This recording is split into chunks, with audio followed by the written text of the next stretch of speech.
Toyota Highlander Hybrid and Hyundai Santa Fe Hybrid. Which is the better SUV to buy?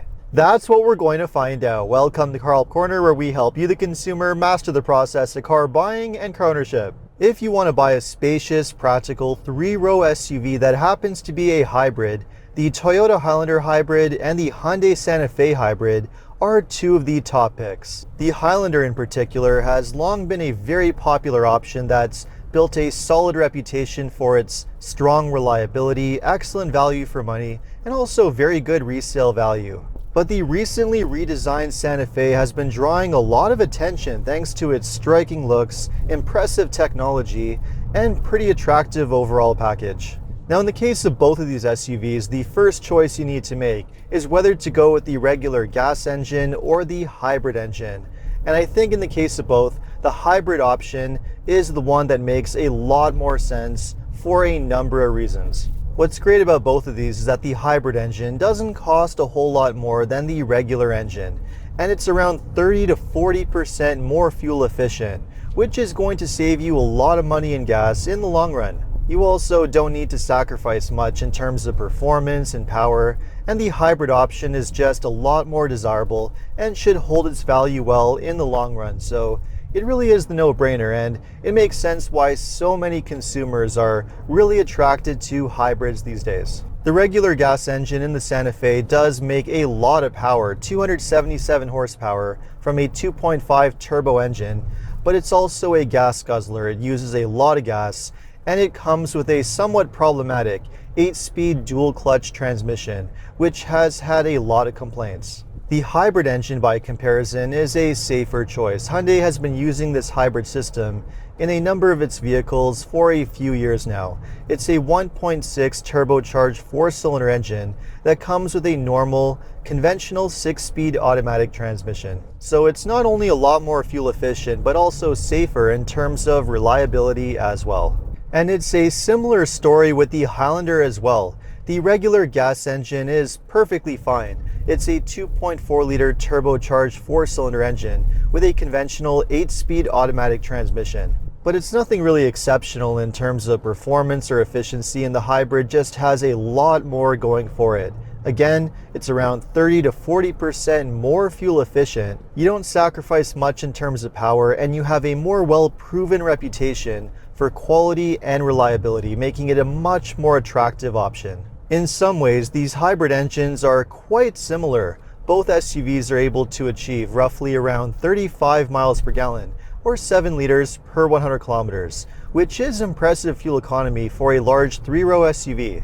They're also similar in terms of power. The Santa Fe makes around 232 horsepower, and the Highlander makes around 243 horsepower. Both are able to accelerate to highway speeds in around 7.5 seconds, which is perfectly acceptable. I will say though that the Santa Fe does feel a little bit more eager. It does feel like it has more power and more torque, perhaps because of that turbocharged engine, and also because of that conventional 6-speed automatic transmission, which does give it a very nice feel when you accelerate. The Highlander, on the other hand, because of its naturally aspirated engine and eCVT transmission, doesn't have quite as much torque, and it feels a little bit more gravelly and droney as you accelerate.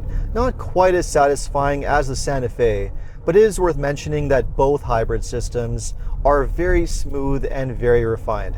In that way, both companies do a very good job with their hybrids. But there is one major advantage, of course, that you get with the Highlander, and that's a more well-proven reputation when it comes to reliability. Although Hyundai has been making hybrids for quite some time now, Toyota has been doing it for well over 2 decades, and they are the industry leaders in that area. And not only does the Highlander have that proven reputation, but it's also a more straightforward hybrid system. It has a simple, naturally aspirated engine with no turbos. The planetary gear set eCVT is absolutely bulletproof and rock solid reliable. It's a hybrid system that's a lot more straightforward and easier to service, and should hold up a lot better over time if you're a long-term buyer that keeps their vehicle as long as possible.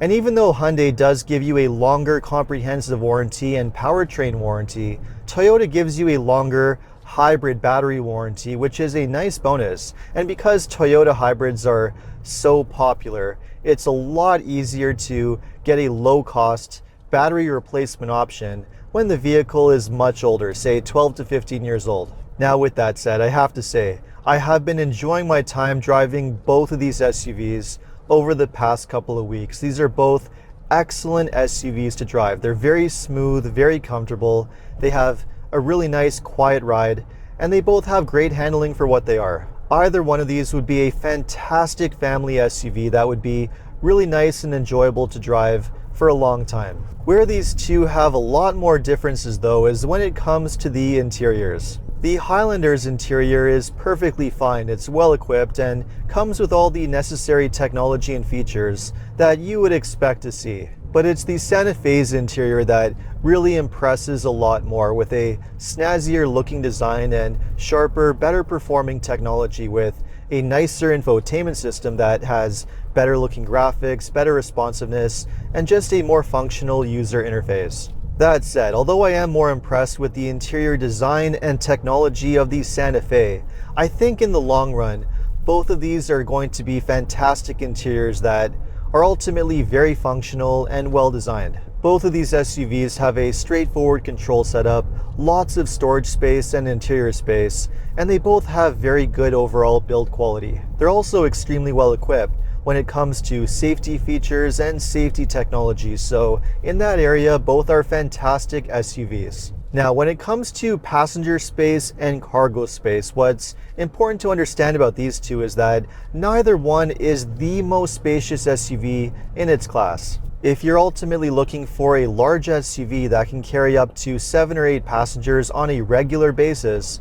plus a good amount of cargo, you would be better off buying a larger SUV, like say for example the Toyota Grand Highlander, the Hyundai Palisade, or the Honda Pilot, something like that. The Santa Fe and Highlander are better for a family of say 4 to 5 that need to use a third row of seats on an occasional basis, but most of the time they're just going to keep them folded flat to maximize the cargo space. For that purpose, or for someone that just prefers to have a slightly smaller SUV, both of them are absolutely ideal. With that said though, the Highlander does have a noticeable amount of more room when compared to the Santa Fe. It just has more space for passengers in the second and third row of seats, and a slightly larger cargo area, especially with the back seats folded flat. Now, how do these two SUVs compare in terms of pricing? Well, the Highlander is the more pricier one between the two. It's priced from roughly $43,000 to $53,000 US, or around 52 to 62,000 Canadian. The Santa Fe, on the other hand, is priced from around 39 to 50,000 US, or 43 to 47,000 Canadian. So it is roughly 3 to 4,000 US, or 8 to 10,000 Canadian less expensive than the Highlander. And not only that, but the hybrid option on the Santa Fe is a much smaller price premium over the Highlander. In the case of the Highlander, you have to spend $2,000 to $3,000 more to get the hybrid option.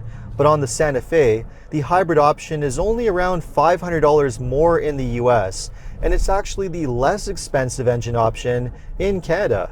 But even though the Santa Fe is significantly less expensive to purchase than the Highlander, I always say there's a lot more to value than the purchase price alone. Even though the Highlander is more expensive to purchase, it does have a lower cost of ownership in the long run, thanks to its superior reputation for reliability and low cost of service. And that superior reputation for reliability also means that the Highlander has much higher resale value in the long run. Highlanders hold their value incredibly well over time. They really don't depreciate much over the first few years, and when these vehicles are, say, around 10 years old, where the Santa Fe is not going to be worth very much, the Highlander is still going to command a huge price premium by comparison. And that makes a massive difference and explains why the Highlander is ultimately the much better value. With all that said though, the Highlander does have a massive problem that does hold it back quite a bit. And that problem is unfortunately availability. Unlike the Santa Fe, which is now relatively straightforward and easy to buy, Toyota is still suffering from a major supply issue, especially with its hybrid vehicles. And the result is that the Highlander Hybrid still has a very long waiting period in many areas, in some cases over a year long. And that also results in some dealerships still trying to price gouge buyers. So as fantastic as the Highlander Hybrid is, it's just not a realistic option for a lot of buyers to purchase right away, at least not at this time, not until Toyota really solves its major supply issues. So where does that ultimately leave these two? Well, there's no question, the Santa Fe is a very attractive SUV to buy. It has a striking design that a lot of buyers really gravitate towards. It's a great driving and performing SUV. It has fantastic features and technology, and it's just very impressive overall. But ultimately, I think a lot of the qualities that make the Santa Fe such an attractive SUV are not necessarily the most important for most consumers, at least not in the long run. What most consumers really want is a well-made vehicle that's going to last a long time, not cost a lot of money, offers good value and good reliability. And in those areas, that's where the Highlander really excels. The design or the tech might not be as impressive as what you get with the Santa Fe, but ultimately for a buyer that just wants a well-made vehicle that's going to last as long as possible, it's the more sensible choice to go with. That is, assuming you can actually get your hands on one, which, as mentioned, might not be realistic for most buyers depending on where you're located. And if you're faced with a crazy long waiting period and you can't get your hands on a Highlander Hybrid, the Santa Fe Hybrid is really not a bad alternative. It's a really nice, well-designed SUV. It's efficient, it performs well, it has great technology, and it does offer very good value in terms of its pricing. I mean, the fact that you can get a spacious, well-designed three-row SUV that happens to be a hybrid for around 40,000 US or 45,000 Canadian is really not that bad. There's no question, Hyundai really did an excellent job with this vehicle. So, if you needed to buy a three-row hybrid SUV, which of these two would be your choice? Let me know in the comments. And if you enjoyed this video, make sure to like and subscribe. You can also take a look at my other videos by clicking these links over here. Make sure to follow me on Instagram. And if you need any additional car buying advice, recommendations, or help with getting a great deal on your next new car purchase, make sure to visit carhelpcan.com. Thanks so much for watching, and see you next time.